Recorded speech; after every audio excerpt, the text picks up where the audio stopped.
Hey guys, it's Hannah from Silly Bloom Productions, and today I'll be showing you how to make a foundation chain. To start, choose the appropriate hook according to your yarn weight and goal for your project. Begin with a slip knot. I have a slip knot tutorial posted if you need help with that. Insert your hook through the loop of the slip knot and pull it tight around the hook.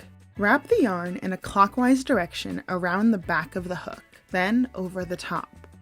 Grab the knot of the yarn looped onto the hook and guide it off, trapping the wrapped around yarn as the new loop around the hook.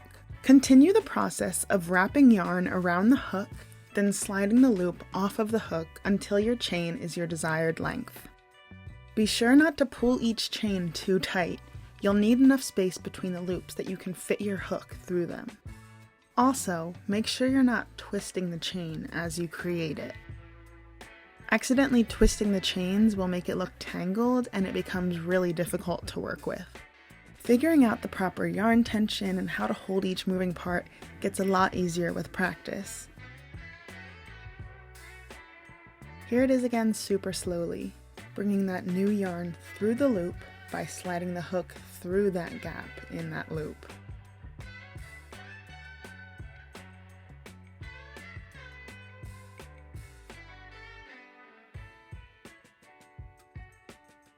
And that's all there is to it.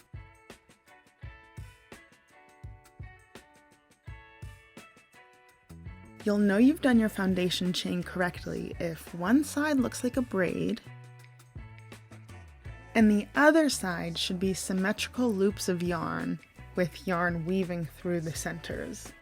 From there, you can begin crocheting into the foundation chain to create your first row. Simple as that, hopefully. Thanks for watching.